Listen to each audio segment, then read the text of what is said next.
ہمارے ساتھ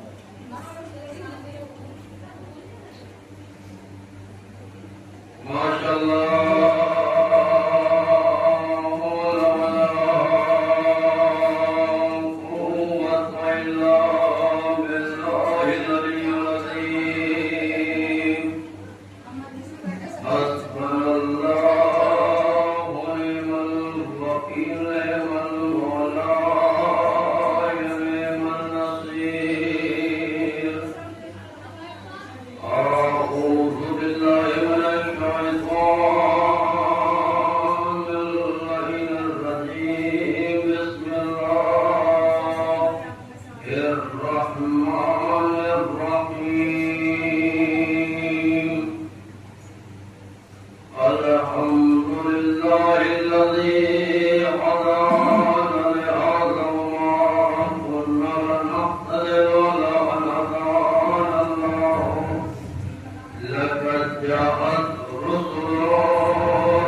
سفر کی تاریخ جو ہمارے سامنے موجود ہے 14 تاریخ آج آ رہی ہے اور مسلسل مجلسیں ہو رہی رہی ہے، بہتر سے بہتر ذکر آپ نے سنا، بہترین ذاکروں کو خطاب فرمایا۔ مجھے نہیں معلوم کہ مجھ سے پہلے کون کیا پڑھ کے چلا گیا اور کس نے کیا نہیں پڑھا، لیکن کوشش ہر خطیب کی، ہر ذاکر کی یہی رہتی ہے کہ وہ اپنے سامعین کو کچھ بہتر سے بہتر دے کر جائے۔ کیوں؟ اس لیے کہ جب انسان نے ہمیں یاد کیا ہے، ہمیں بلایا ہے، تو کسی نہ کسی وجہ سے اس نے یہ سوچ کے ہی بلایا ہوگا کہ شاید کچھ بہتر مل جائے۔ جو بھی آتا ہے وہ اچھا ہی پڑھ کے جاتا ہے، ہمارے سننے اور سمجھنے میں فرق ہوتا ہے۔ کیوں؟ اس لیے ذکر اہل بیت چاہے معاشرے کا بچہ کرے، چاہے جوان کرے، چاہے بزرگ کرے، ذکر اہل بیت ہی کرتا ہے، کوئی الگ سے اپنے گھر کا ذکر نہیں کرتا۔ یہ ہو سکتا ہے کہ پڑھنے والے کا انداز الگ ہو سکتا ہے، پڑھنے والے کا لہجہ الگ ہو سکتا ہے، پڑھنے والے کی گفتار الگ ہو سکتی ہے، اس کا انداز الگ ہو سکتا ہے، لیکن ذکر وہی ہوگا جو پہلے والے کر رہے وہی بعد والے کر رہے ہیں۔ لہذا ذکر کبھی نہیں بدلتا، پڑھنے والے بدلتے رہتے ہیں، سماعتیں بدلتی رہتی ہیں، سوچ بدلتی رہتی ہے، فکر بدلتا رہتا ہے، لیکن اہل بیت کا ذکر 1400 سال پہلے بھی وہی ذکر تھا اور 1400 سال کے بعد بھی وہی ذکر ہے۔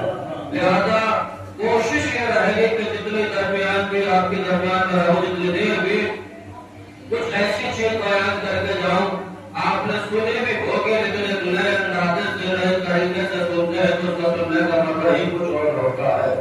میں نے قرآن مجید کی سورۃ طہ کی آیت آپ کی خدمت میں بیان کی ہے۔ پروردگار عالم اس آیت میں ارشاد فرمایا ہے کہ اِنَّا أَعْطَيْنَاهُ السَّبِيلَ إِمَّا شَاكِرًا وَإِمَّا كَفُورًا۔ ہم نے انسانوں کی ہدایت کے لیے راستہ، سیدھا راستہ بنا دیا ہے۔ اب یہ انسان کو اختیار ہے کہ چاہے وہ شکر اختیار کر کے شاکر بن جائے یا کفر اختیار کر کے وہ کافر بن جائے۔ صلوات پڑھے محمد علیہ وسلم۔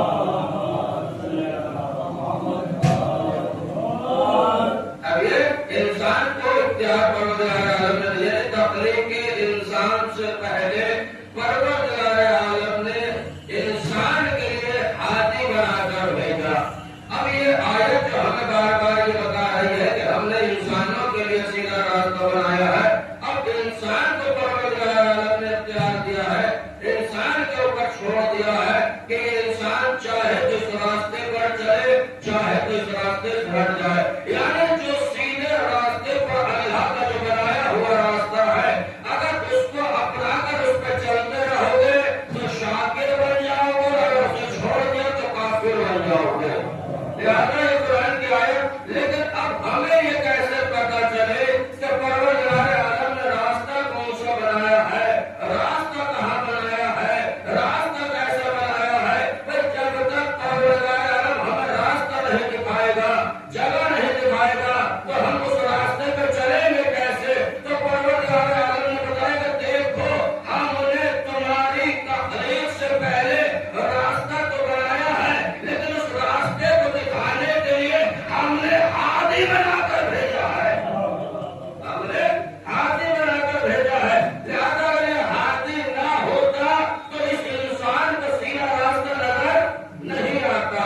تو لہٰذا اب ہم یہ کہہ سکتے تھے پلٹ کر، اور آج بھی ہمارے معاشرے میں بہت سے لوگ یہ کہہ دیتے ہیں، اے پروردگار تو نے قرآن میں تو یہ آیت نازل کر دی ہے کہ ہم نے انسانوں کے لیے سیدھا راستہ بنا دیا ہے، لیکن تو نے یہ نہیں بتایا کہ راستہ کہاں بنایا ہے، کیسا بنایا ہے، کس جگہ بنایا ہے۔ تو پروردگار کے بنائے ہوئے راستے کو انسان نہیں تلاش کر سکتا، لہذا اس راستے کو وہی بتائے گا جس کو پروردگار عالم نے بھیجا ہے۔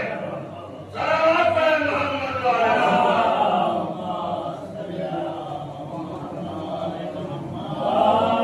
اس راستے کو صرف وہی بتا سکتا ہے جس کو پروردگار عالم نے انسانوں کی ہدایت کے لیے بھیجا۔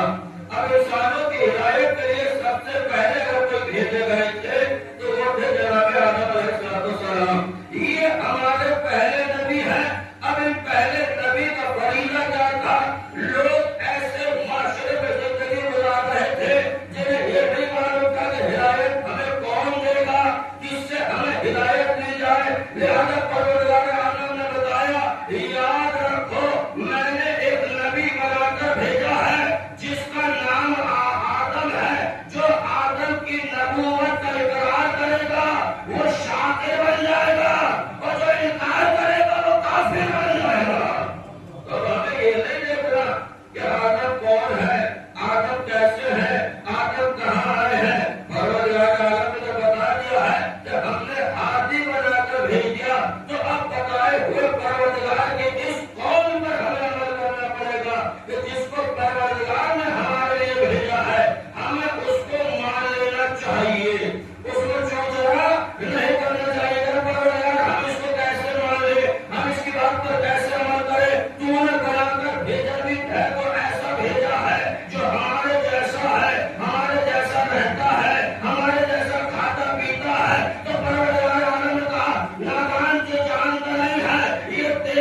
اقرار کر رہا ہے تو یہ شاکر ہو جائے گا، اور اگر انکار کر رہا ہے تو یہ کافر ہو جائے گا۔ دلیل کیا ہے؟ میں کہوں دلیل آپ کے سامنے ہمیشہ ذاکرین بیان کرتے ہیں۔ کون ایسا تھا جس نے آدم کی نبوت کا اقرار نہیں کیا؟ کون ایسا تھا؟ پتہ یہ چلا کہ پروردگار عالم نے کہا کہ دیکھو ہم روئے زمین پر ایک خلیفہ بنانے والے ہیں، لہذا جب ہم اس کے اندر روح پھونکیں تو تم سب سجدے میں چلے جانا۔ جو آدم کے سامنے سجدے میں چلے گئے وہ سب شاکر بن گئے، اور جو عقل میں کھڑا رہا وہ کافر بن گیا۔ صلوات پڑھیں محمد وعلی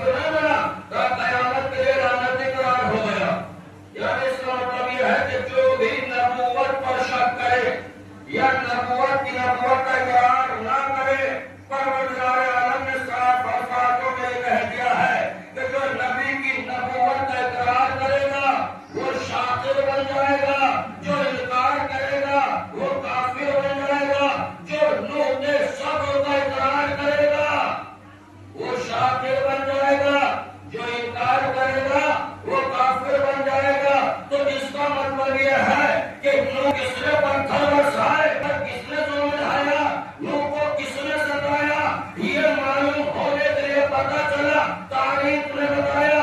یاد رکھو جو بھی نبی کو ستائے گا وہ دنیا میں کافر ہو جائے گا، اور جو نبی کی نبوت کا اقرار کر لے وہ شاکر بن گیا۔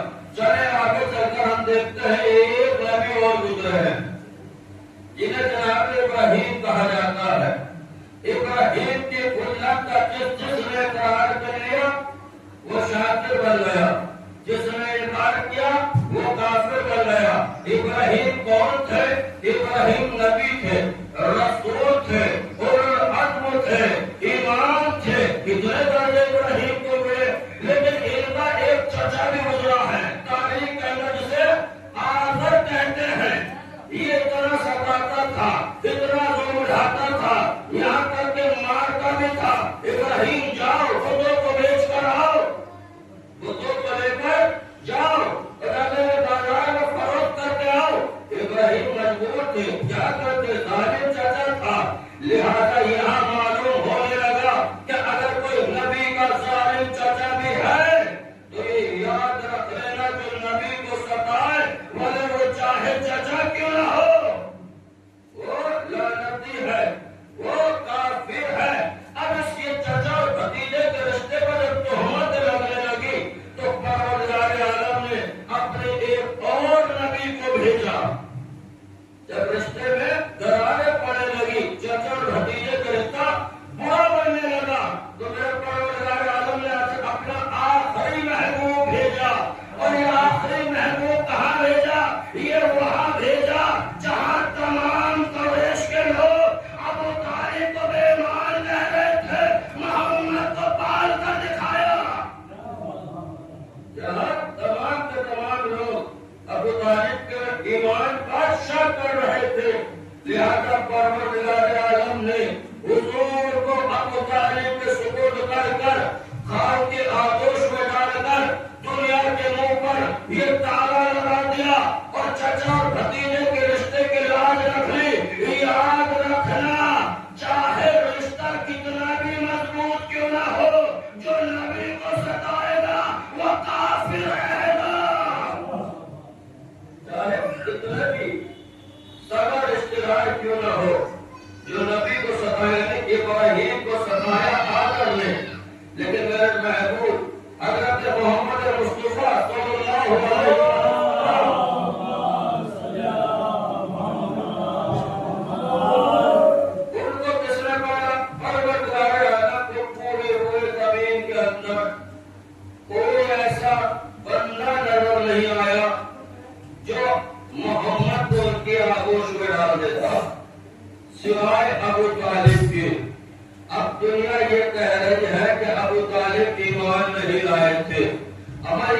صاف الفاظوں میں قرآن کی آیت نے بتا دیا جو میرے نبی کی نبوت کا اقرار کرے وہ شاکر ہے، جو انکار کرے وہ کافر ہے۔ تو یاد رکھنا تاریخ کے اندر جھوٹی سے جھوٹی روایت ہمیں یہ نہیں ملے گی کہ ابو طالب نے محمد کو ستایا ہو۔ کہیں جھوٹی سے جھوٹی روایت آپ کو یہ نہیں ملے گی کہ ابو طالب نے محمد کو گھر سے نکالا ہو۔ یاد رکھنا وہ نبی نہیں ہوتا، وہ نبی نہیں ہوتا جو اللہ کے بتائے ہوئے امر پر بات نہ کرے، قول پر حکم نہ دے۔ اس کا مطلب یہ ہے کہ آج ہمیں ماننا پڑے گا کہ ابو طالب نے محمد کو فرمان چلایا، ان کے آغوش میں پلے، انہیں کھلایا بھی، انہیں پلایا بھی، پھر بھی لوگ یہ کہہ رہے ہیں اے ابو طالب اب آخری وقت ہے، ایمان لے آؤ۔ ہمیں جن کے اپنے باپ پہ ایمان کا نہ پتا وہ ابو طالب پہ شبہ ہے۔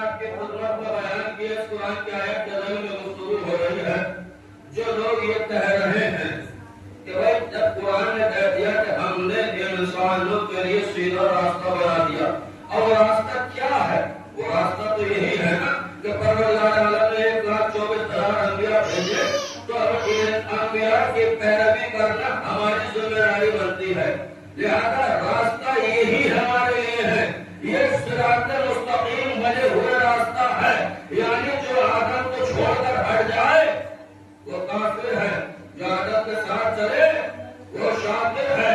یہ تمام کے تمام انبیاء جب چلے آگے بڑھ کر کہا کہ ابو طالب کو کس نے پالا؟ محمد نے پالا۔ ابو طالب کی پرورش کس نے کی؟ محمد نے کی۔ مجھے دکھا دے کوئی تاریخ کے اندر ایسا انسان ابو طالب کے علاوہ جس نے محمد کے ساتھ کچھ اچھا سلوک کیا ہو، کوئی تاریخ کے اندر دکھا دے۔ آپ کو بہت سے ایسے ملیں گے جنہوں نے دھوکہ دیا، جنہوں نے محمد کو چھوڑا، جو میدانوں سے فرار ہو گئے، لیکن کوئی ایسا نہیں ملے گا جس نے محمد کا ساتھ دیا سوائے ابو طالب یا اولاد ابو طالب کے۔ اس کا مطلب یہ ہے کہ ابو طالب نے ہمیں بتایا یاد رکھو جس نے نبی کی پرورش کی، جس نے نبی کو پالا، جس نے نبی کو کھلایا، وہ کوئی عام انسان نہیں ہو سکتا، پروردگار کی نگاہ میں وہ سب سے بہترین انسان ہوتا ہے۔ لہذا ہمیں یہ دیکھنا پڑے گا کہ کون ہے تاریخ کے اندر جس نے نبی کو پالا۔ یہ ایمان کی بات ہے تو یہ ابو طالب ان کے ایمان پر لوگ شک کرتے تھے، لہذا اللہ نے اس شک کو دور کرنے کے لیے محمد کو ابو طالب کے آغوش میں ڈالا۔ محمد کو ان لوگوں کے شک کو دور کرنے کے لیے اللہ نے پرورش کے لیے چچا کے پاس نہیں بھیجا، رشتے داروں کے پاس نہیں بھیجا، کسی سالے کے پاس نہیں بھیجا، ابو طالب کے پاس بھیج کر بتایا یاد رکھنا ابو طالب تمہاری نظر میں چاہے جو بھی ہو لیکن ہماری نظر میں تم سے بہتر ابو طالب ہے، تم سے بہتر ابو طالب ہے۔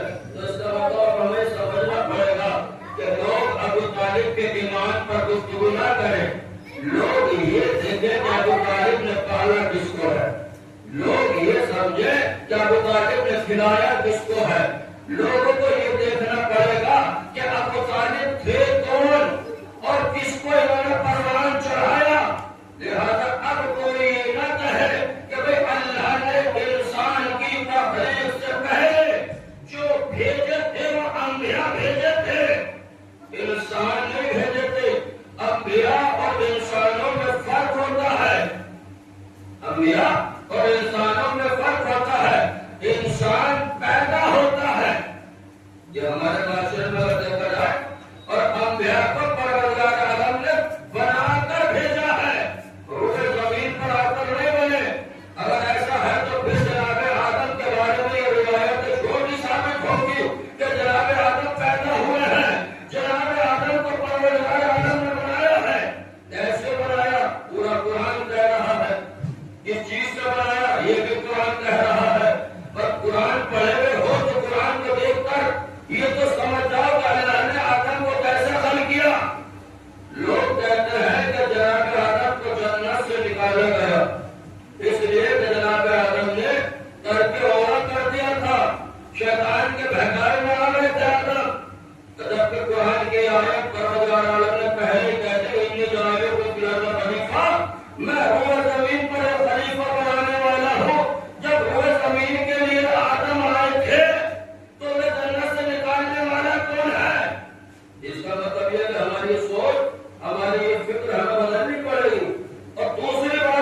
صلاحیت شیطان کو دی ہے کہ وہ جنت کے باہر سے کسی کو بھی بہکا سکتا ہے.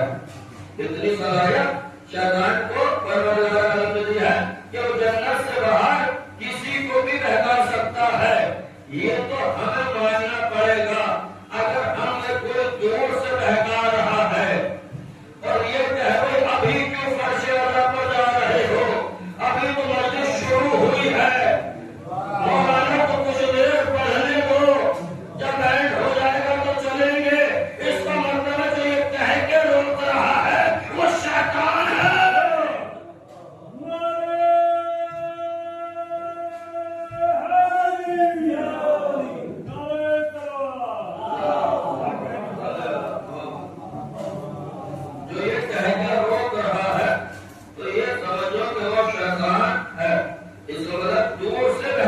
شیطان کے مجال نہیں ہے کہ فرش اعلیٰ تک آ جائے. فرش اعلیٰ تک شیطان نہیں آتا. کیوں؟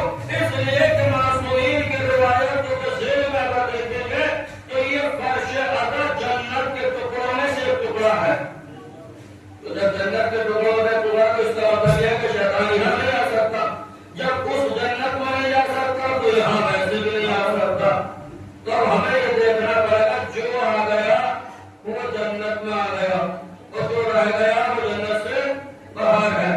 تو لہٰذا مجبوری کا نام الگ ہے کہ انسان مجبوری میں رہ پائے وہ الگ بات ہے. اور اگر یہ سوچ کر رہا ہے کہ ابھی وقت لگے گا، مولانا بھی بیٹھے ہی ہیں، نہ کچھ دیر باہر سے سن لے، تو اس کا مطلب یہ ہے کہ وہ مولائی اس معنی کے اعتبار سے نہیں ہے جو ہونا چاہیے. ہمیں یہ دیکھنا پڑے گا. تو لہٰذا ابو طالب نے محمد کو پالا. قرآن کی آیت نے کہا کہ ہم نے تخلیق آدم سے پہلے، تخلیق انسان سے پہلے انسان کے لیے سیدھا راستہ بنا دیا ہے، انسان کو یہ اختیار دے دیا ہے. اگر وہ چاہے تو شکر اختیار کرے، وہ چاہے تو کفر اختیار کرے. اللہ نے عقل انسان کو کیوں دی ہے؟ اسی لیے دی ہے کہ اس عقل سے انسان صحیح فیصلے دے. جب جناب آدم روئے زمین پر آ گئے تو پروردگار عالم نے اپنے فرشتوں سے کہا، اے فرشتے جبرائیل سے کہا، جاؤ یہ 3 چیزیں لے جاؤ اور آدم کو دے دو اور یہ کہو کہ ان میں سے ایک چیز اپنے لیے معین کر لے. جبرائیل آئے، کیا لے کر آئے؟ عقل، حیا اور دین. یہ 3 چیزیں جبرائیل لے کر آئے، عقل اور حیا اور دین.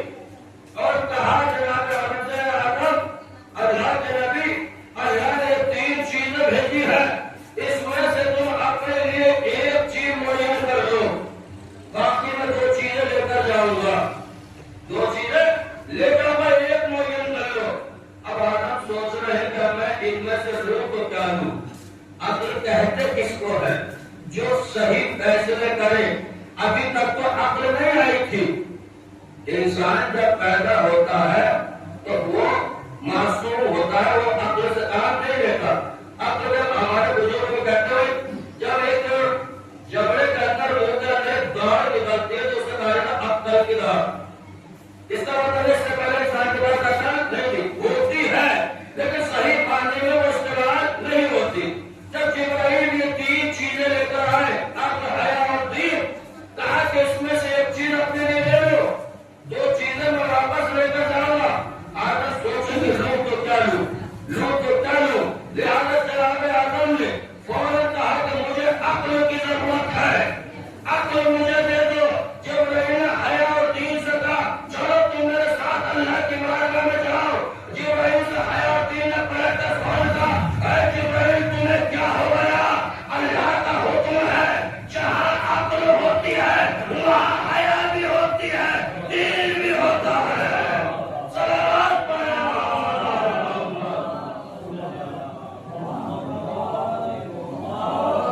جہاں عقل ہوتی ہے وہاں حیا بھی ہوتی ہے اور دین بھی ہوتی ہے.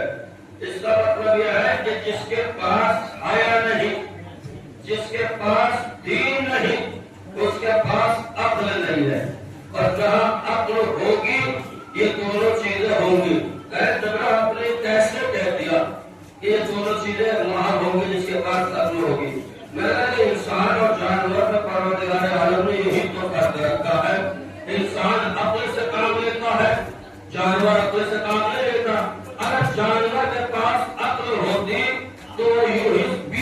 کر کھڑا نہ ہو جاتا، جان لگا دیتا ہے۔ اس کا مطلب ہمیں سوچنا پڑے گا کہ اگر جانور پر عقل ہوتی تو وہ مرنے کے لیے سڑک پر نہیں کھڑا ہوتا، لہذا اب ماننا پڑے گا کہ اس کے پاس عقل نہیں ہے۔ اور انسان کے پاس عقل ہے تو کوئی انسان جس کے پاس عقل ہوگی تو ٹرک کے سامنے نہیں کھڑا ہوگا۔ معلوم ہے کہ ٹرک ٹکر مار دے گا، مر جائیں گے۔ یہی تو انسان اور جانور میں فرق ہے۔ جنہیں اپنی جان پیاری ہوتی ہے ان کے پاس عقل ہوتی ہے، اور جنہیں جان پیاری نہیں ہوتی ان کے پاس عقل نہیں ہوتی ہے۔ آپ نے دیکھا ہوگا بہت سی جگہ انسان جب زندگی سے واپس آ جاتا ہے، پریشان ہو جاتا ہے تو وہ آتما ہتیا کر لیتا ہے۔ کوئی گاڑی کے نیچے آ گیا، کوئی پنکھے سے ٹکر مار گیا۔ تو یہ ہوتا کیوں ہے؟ اس لیے کہ جب انسان کی عقل خراب ہو جاتی ہے، ایک ہونا اور ایک خراب ہونے میں فرق ہے۔ جو انسان خود خوشی کر لیتا ہے اس کی عقل اس کا ساتھ چھوڑ دیتی ہے۔ تو اس کا مطلب جب عقل ساتھ چھوڑ دے تو انسان کچھ نہ کچھ کر ڈالے گا جس سے خود نقصان اٹھائے گا، دوسرے کو بھی نقصان دے گا اور خود بھی نقصان اٹھائے گا۔ لہذا اللہ نے یہ فیصلہ کر دیا ہے، یاد رکھو اگر تمہارے پاس عقل ہے تو ہم نے یہ عقل ایسے ہی نہیں دی بلکہ اچھے اور برے کے بارے میں پرکھنے کے لیے عقل دی ہے۔ اس عقل سے سوچو کہ کیا اچھا ہے اور کیا برا ہے۔ تو لہذا تخلیق انسان سے پہلے پروردگار عالم نے اپنے لیے ہادی بھیجے۔ یہ ہادی ہمیں راستہ بتائیں گے، جو ان کے بتائے ہوئے راستے پر چلے گا وہ شاکر بن جائے گا، اور جو راستے سے ہٹ جائے گا وہ کافر بن جائے گا۔ پہلی بات ہی شروع میں یہ ہو گئی ہے کہ آدم سے ہٹا تو ابلیس شیطان بن گیا۔ نوح کی قوم نوح کے سامنے باقی ہو گئے، ظلم کرنے لگی، پروردگار عالم نے پورے نوح کے قوم کو کافر قرار دے دیا، ابراہیم کے چچا کو کافر بنا دیا۔ موسیٰ کے مقابلے میں فرعون آیا تھا، فرعون کو بھی کافر بنا دیا۔ لہذا یاد رکھو نبی کے مقابلے میں جب جو آیا وہ ہمیشہ کافر بن گیا۔ اب کھلے الفاظوں میں کہنا نہیں چاہتا، یہ آپ اپنے ذہنوں میں بٹھا کر رکھ لیں کہ جہاں بھی نبی کے مقابلے میں کوئی آیا، چاہے وہ کتنا بڑا عہدے پر کیوں نہ ہو،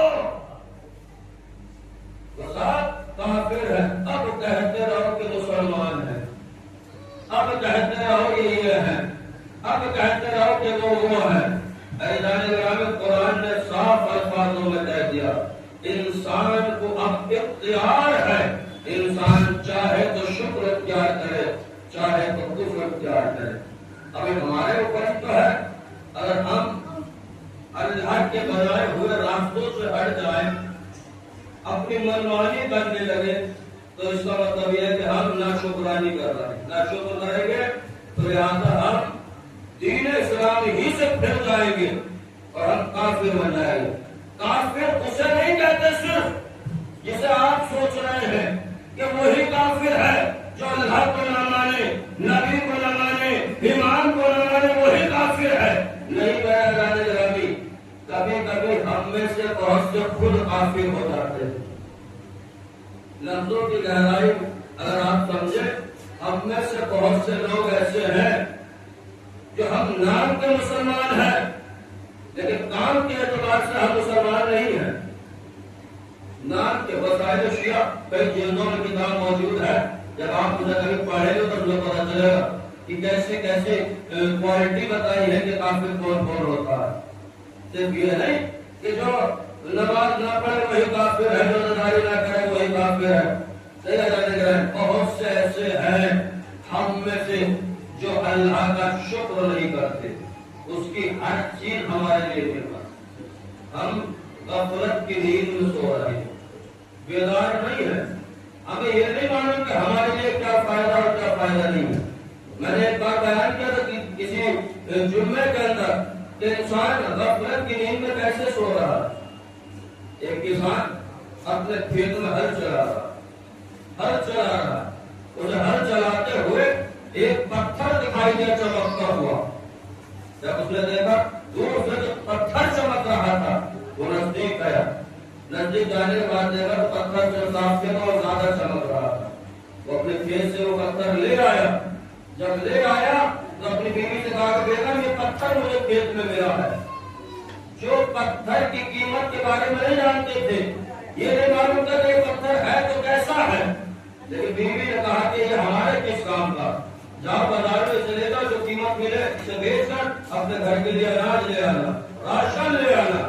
جب یہ بازار میں گیا بیچنے کے لیے تو جیسے جوہری کے پاس گیا کہ بھائی یہ پتھر لے لو, تو جوہری نے پتھر کو دیکھتے گا, ہر پتھر کو جوہری سمجھتا ہے کہ کون سا پتھر کتنا کامیاب ہے.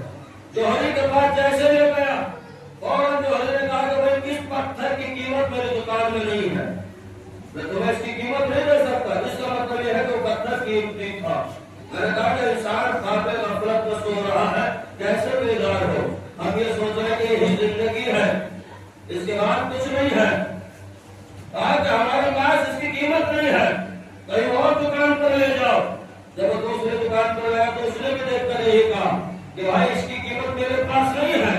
وہ پریشان کہ بھائی ایسا کتنا قیمتی پتھر ہے جس کی قیمت کوئی دکاندار دینے کو تیار نہیں ہے. اس کی قیمت کوئی دکاندار دینے کو تیار نہیں ہے. بازار میں گھومتے ہوئے ایک بادشاہ کا اس سے وزیر مل گیا کہ بھائی پتھر بیچ رہا ہوں, ہم نے سنا, ہاں چلو ہمارا بادشاہ بہت نیا پتھر خریدنے کا عادی ہے, اسے بہت شوق ہے.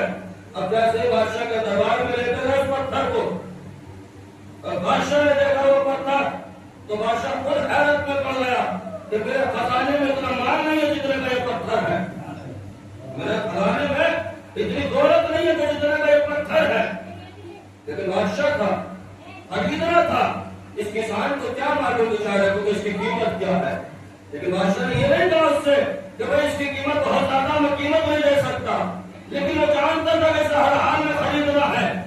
لیکن وزیر نے کہا بادشاہ نے تمہارے خزانے میں اس کی برابر قیمت نہیں ہے تو تم کہاں سے خریدو گے. بادشاہ نے فوراً کہا وزیر سے خاموش رہنا, بولنا مت, مجھے ہر حال میں یہ پتھر خریدنا ہے. کیسے خریدا جائے, منصوبہ بنایا گیا, کیسے خریدے. اسے ہم ایک وقت معین دے دیتے ہیں, 1 گھنٹہ 2 گھنٹے 3 گھنٹے دے دیتے ہیں, اور اسے یہ کہتے ہیں کہ کتنے گھنٹوں میں تو ہمارے خزانے سے جتنا خزانہ چاہے لے جائے, جتنا چاہے خزانہ لے جائے. اس نے کیسے یہ سنا, اب کہا پتھر لے لیا گیا اور غلام سے کہہ دیا بادشاہ نے کہ خزانوں کے منہ کھول دیے جائیں. خزانوں کا منہ کھولا گیا. پہلے خزانے کا منہ کھلا, یہ بڑا دیکھا تو پورا خزانہ کمرہ, پہلا کمرہ چاندی سے بھرا ہوا تھا. یہ خوش ہوا, یہ ایسا خوش ہوا اس کے دل کی لہریں ایسی پھوٹ رہی تھی کہ چاہ رہے سب چیز بٹول لو, سب لے لو. لیکن اس کی خواہشات بڑھتی چلی گئی. یہ آگے بڑھا, بڑھتے بڑھتے سے ایک اور درد دکھائی دیا, جیسے درد دکھائی دیا اس نے سوچا کہ لاؤ اسے کھول کر دیکھو اس میں کیا ہے. یہ اس میں بڑھا تو اس میں سونے سے بھرے ہوئے تخت رکھتے تھے, سونے سے بھرے ہوئے تخت رکھتے تھے. یہ اور زیادہ خوش ہوا, پھر آگے بڑھا, دیکھتے دیکھتے تیسرے در کے پاس پہنچا, کہا اس میں بھی کھول کے دیکھو کہ اس میں کیا ہے. تو اس میں ہیرے جواہرات بھرے ہوئے تھے. یہ اور زیادہ خوش ہوا.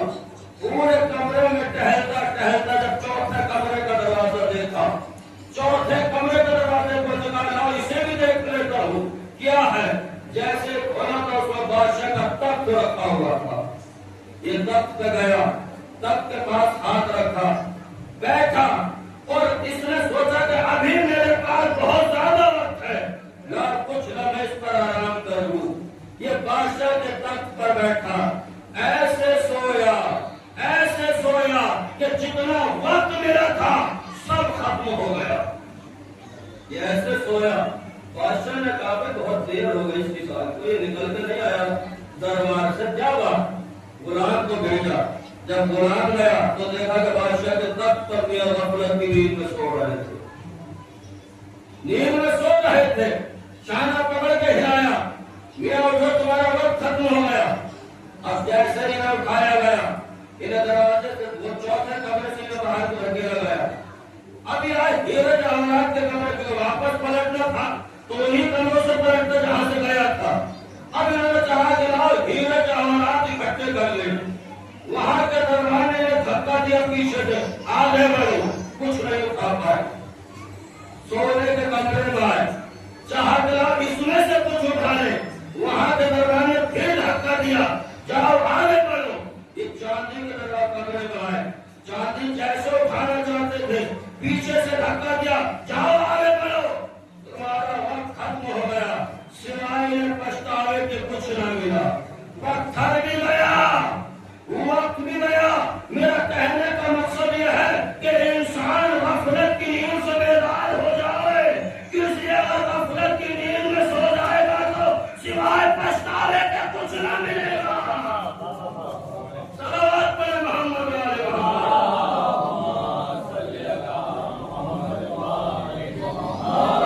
سوائے پچھتاوے کے کچھ نہیں ملے گا. یعنی نہ سونا ملا, نہ چاندی ملی, نہ ہیرے جواہرات ملے. بادشاہ کے تخت پر ایسے سوئے کہ وقت کھو گیا, پچھتاوا ہی پچھتاوا رہا. اب انسان کی زندگی کے 3 موقع پر بدلا ہے اللہ نے بتایا. یہ 3 زندگی انسان کو اسی چیز کو یہاں ڈالا گیا جو آپ کی خدمت کا بیان کرنا چاہتا ہوں. پچھتاوے کے علاوہ انسان کو کچھ نصیب نہیں ہوگا. پروردگار عالم نے انسان کو 3 زندگی دی گئی ہے. پہلا ہے بچپنا, دوسری ہے جوانی, تیسرا ہے بڑھاپا. پہلا ہے چاندی کے مثال, نہ چاندی کما پایا. دوسرا ہے جوانی, سونے کی مثال, نہ سونا لے پایا. اور تیسرا ہے بزرگی, ہیرے جواہرات کی مثال, نہ ہیرے جواہرات مل پائے. اگر انسان بچپنے میں کچھ نہ کر سکا, کم سے کم جوانی میں کر لے. جوانی میں نہ کر سکا, بڑھاپے میں کر لے. اب انسان بڑھا کتنے کے بعد اگر کچھ مرحلہ آگے آتا ہے تو وہ ہے موت. جب فرشتے انسان کی روح کھینچتے ہیں, مر جاتا ہے, تو اب پروردگار عالم سے کہتا ہے, کون کہتا ہے؟ انسان کہتا, اے پالنے والے, ایک بار تو مجھے پھر پیدا کر کے دنیا میں بھیج دے. ایک بار دوبارہ سے تو مجھے دنیا میں بھیج دے. آواز ہے تمہارا تاکہ نادان, میں نے تجھے 3 موقع دیے تھے. بچپنا تجھے دیا تھا, نہ بچپنے میں تو کچھ کر پایا. جوانی دی تھی, نہ جوانی میں کچھ کر پایا. بڑھاپا دیا تھا, نہ بڑھاپے میں کچھ کر پایا. اب مرنے کے بعد تو کیا کرے گا؟ سوائے پچھتاوے کے تجھے کچھ نہیں ملا. اب پالنے والے, ایک بار بس تم مجھے موقع دے دے تاکہ میں دنیا میں جا کر پھر اچھا عمل کر لوں. شاید کیا بات ہے, تجھے رہتا ہے نادان, تو کتنا نادان ہے. تجھے یہ نہ معلوم انسان کو زندگی ایک بار ملتی ہے, بار بار نہیں ملتی. آج اعمال کا دن تھا, یعنی ہمارا جتنے ہم زندہ ہیں یہ ہمارے اعمال کا دن ہے. جتنا چاہو اعمال کر لو, کل ہمارا حساب کا دن ہوگا. مرنے کے بعد انسان کو حساب دینا ہے. ہمارے کا موقع تو ہم نے اپنے ہاتھوں سے گروا دیا, تو سوائے پچھتاوے کے ہمیں کچھ نہ ملا.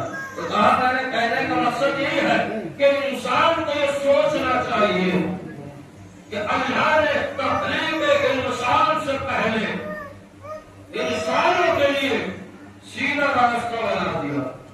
اور انسان کی اپنی مرضی ہے, انسان کو خود پہ اختیار ہے.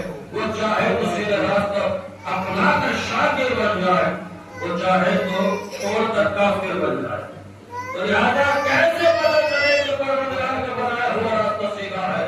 کہا کہ اس کو دیکھو جس کو پروردگار عالم نے بھیجا ہے. کس کو بھیجا ہے؟ آدم کو بھیجا, نوح کو بھیجا, ابراہیم کو بھیجا, عیسیٰ کو بھیجا, موسیٰ کو بھیجا, یعقوب کو بھیجا, الیاس کو بھیجا, ادریس کو بھیجا. یہ جتنے نبی آئے ہیں یہ ہمیں راستہ دکھانے کے لیے آئے ہیں. لہٰذا نبیوں کو اپنا لو اور شاکر بن جاؤ. اور جس نے نبی کے اوپر شک کیا, نبی کو چھوڑ دیا, وہ کافر بن گئے. ہم معاشرے میں خود کو مسلمان کہتے ہوئے گھومتے رہے. لہٰذا اللہ نے صاف الفاظوں میں فیصلہ کر دیا کہ جس نے نبی کو چھوڑا وہ کافر بن گیا. یہ ہے کمال اہل بیت علیہ السلام. عزیزو, ہمیں سوچنا پڑے گا کہ ہمارے پاس جو موقع ہے یہ بہت کم موقع ہے. شاید کیا بیٹھے بیٹھے دین کی بلندی میں خاموش ہے، کیونکہ مجلس سے ہمارے ہاتھ تعداد اتنی ہو گئی کہ انسان کہاں تک سن اور کہاں تک واپس ہے. لیکن میرا پڑھنے کا طریقہ شاید آپ مجھ سے بہتر آپ جانتے ہیں. میں جہاں بھی پڑھتا ہوں میرا پڑھنے کا انداز یہی ہوتا ہے.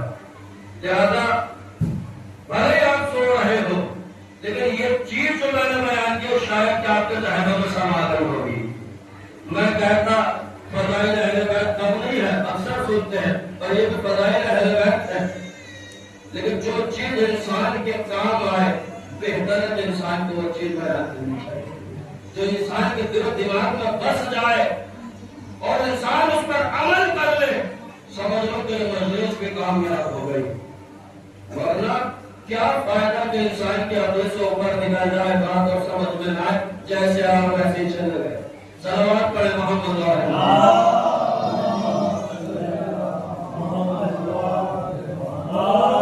ہمیں یہ دیکھنا پڑے گا کہ انسان قابل غفلت سے کیسے بیدار ہوگا. یہ ذکر اہل بیت ایک ایسا ذکر ہے کہ یہ مردہ ضمیروں کو جھنجھوڑ کر زندہ کر دیتا ہے. اگر یہ ذکر نہ ہوتا تو شاید ہماری حیات ہمیں نہ ملتی، ہماری زندگی ہمارے پاس نہ ہوتی. یہ فرش عطا ہمیں سکھا رہا ہے کہ کیسے بزرگوں کا احترام کرنا چاہیے، کیسے بھائی بھائی کے ساتھ پیش آنا چاہیے، کیسے رشتہ دار رشتہ داروں کے ساتھ پیش آنا چاہیے. کمال ہے اس پروردگار عالم کا جس نے ہمیں یہ فرش عطا نصیب میں دے دی. کمال ہے اس کا جس نے قربانیاں پیش کر کر کے ہمارے اوپر احسان کیا. ہماری ذمہ داری بنتی ہے کہ ہم اس کے ذکر کو ہمیشہ زندہ رکھیں. یہ کربلا نہ ہوتی